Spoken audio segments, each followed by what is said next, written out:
That will protect labor rights, not threaten them. There was a 4-4 vote, which saved public employee unions in America 2 weeks ago. Just 4-4. We need a Supreme Court that will revisit this Citizens United decision, which is the wackiest decision I've ever made. These things really matter. There are lots of other things that we could talk about. I want to just mention one, because a friend of mine sitting over there in her trusty wheelchair. The fastest growing consumer group in America are Americans with disabilities. Literally the fastest growing consumption sector in this economy. And yet and when I was president, we allowed them to take their Medicaid coverage into the workplace. But there are still too many barriers to the employment of people with disabilities. So they're getting credit to start their own business and doing all these things. This is a nutty thing. The idea is leave nobody behind and all rise together. If you believe we can do that, Hillary's your candidate. And remember what I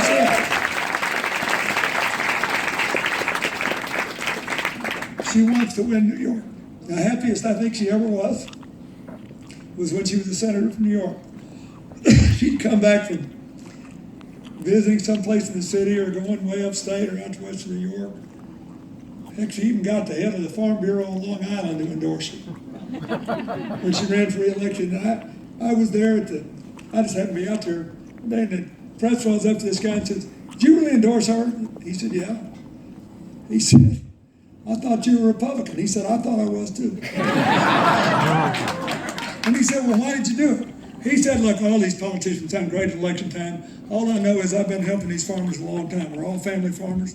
And all the time I've been helping her, she's the only person who ever actually did anything to help us get ahead in life. And that's what you need in the present moment." So,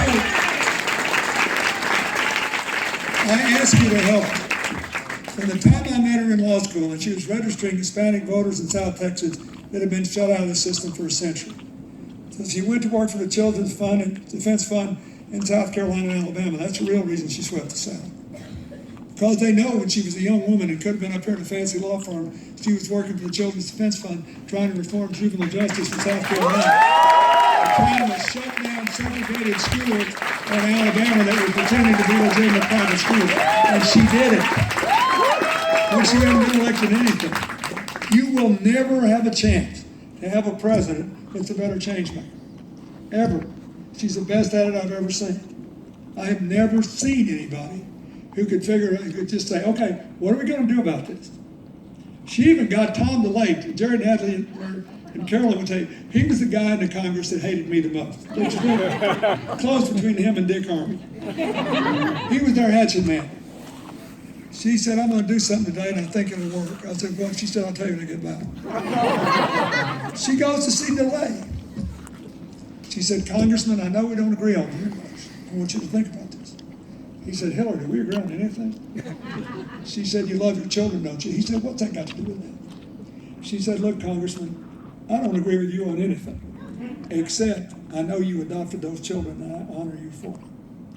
And we have a terrible problem in America. People are terrified to adopt children after infancy. They're afraid they can't shape their lives. And they're even more terrified to adopt special needs kids because they're afraid they can't afford to, and then they'll wind up failing both ways. And then we got all these other kids, if we don't do this, that are going to age out of foster care with no place to go, no place to live, no way to get an education, no way to make a living. We can't let it happen. They're just like the kids you adopted. He said, "What do you want to do about it?" He said, "Well," she said, "You're a Republican. I know you guys love those tax credits." He said, "Let's give people a whopping tax credit for adopting non-infant children. And then let's give them a bigger one if they adopt children with special needs. And then let's bring in social services support for them. And do something for these kids that are going to age out. We can't save them all." All I had to do was sign the bill. Here's what happened. At the time I left office, there was an 80% increase, 80% in the adoption of children out of foster care. That's what you hire presidents to do. New York is rising. We just all got to rise together. America can rise if we rise together. And if we take care of our business around the world, So we're a force for peace, keep the worst bad things from happening, make as much good happen as we can. That's what the whole deal is. If you believe, and I do, we can all rise together. It starts on April 19th. We need a big vote. You can deliver it. Thank you very much.